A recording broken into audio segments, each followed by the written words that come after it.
Hi everyone, I am Yogi. Today's video is for all those people who are grappling with anger.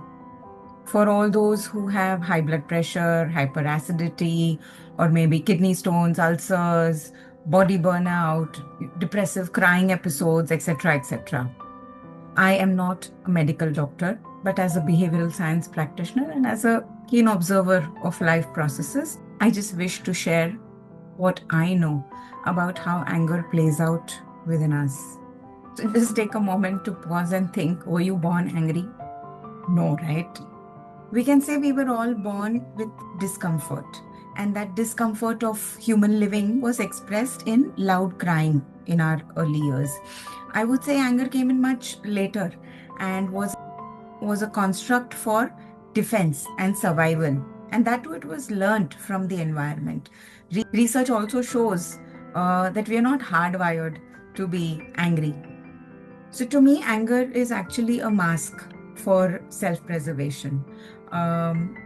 Sit for a while with your angry self. I have done that. Once you sit for a while with your angry self and just watch it, and you will see it melt into your sad, hurtful, or grieving self, or you might see it melt into a disappointed or a helpless self, or fearful self, sometimes also guilty and shameful self, your jealous self, your tired self. So basically, anger actually helps us mask everything or all the feelings which are so called negative or unpleasant feelings. And we, of course, want to appear stronger in front of the world and not show those negative feelings to ourselves or to the world. Hence, we mask it with anger. The problem is we don't sit with our anger and resolve what is below it.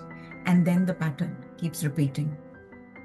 There's also a trend of using anger as a driving force. I've heard many people, many leaders, managers, etc. Say, unless I am angry, they don't work, they don't do anything, they don't move. I've heard so many parents also say this. It's basically using the stick approach to get things done from people. Well, let me tell you, it's a very old school, very ineffective, and a very short-lived strategy. Those same very people who act fearing your anger after some point will stop responding to it and they will start ignoring you, which will possibly then make you raise your bar of expression even more. You might get even more aggressive. You might shout even louder without realizing what is it doing to you, your mental health, your physical health. So how are we dealing with anger? Largely, it is either extreme expression or extreme suppression. In extreme expression, we might have inappropriate outbursts, rage, revenge, blame, displaced anger, iska gussa uske upar kind of a scenario, or physical illness such as high blood pressure. In extreme suppression, you would see episodes or you would see behaviors like withdrawal, or passive silence, famous in family settings, domestic settings, inner burning, self-sabotage, substance abuse, boss pe gussa aaya, let's go and smoke, kind of a scenario. Or there'll be depression, physical illness like kidney stones, ulcers, even cancer and heart attack are associated with suppressed anger. So what do we do about all this? Firstly, I think we should all learn to differentiate between anger and angry. How about learning to see anger as an energy and use that energy not for becoming angry, but to get what we want? Because all anger is ultimately an unmet want.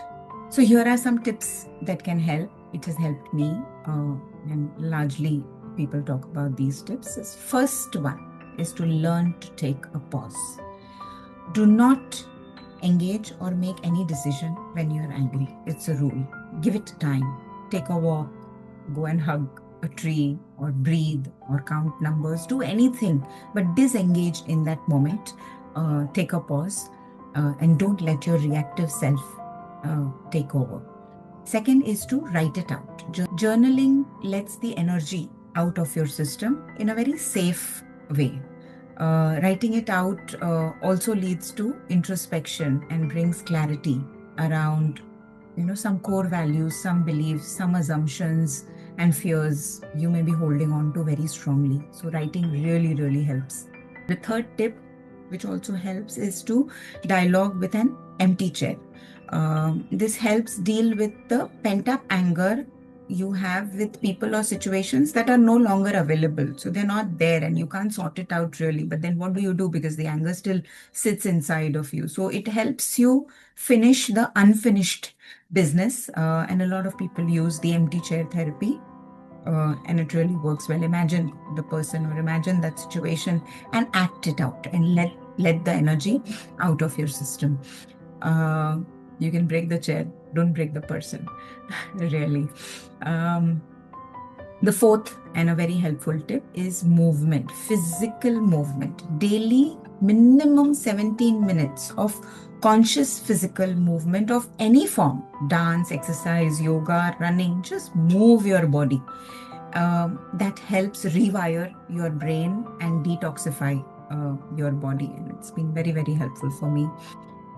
The fifth and the last one is to practice communicating your anger. And how do you do that? You can use a non-violent way of communication. Very famous model from NBC is OFNR, OFNR, which stands for observation, feelings, needs, request. You communicate to the concerned person.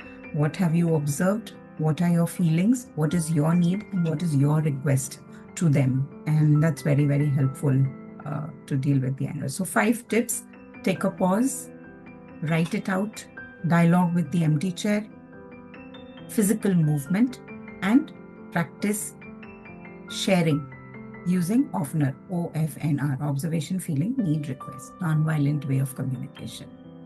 Yeah.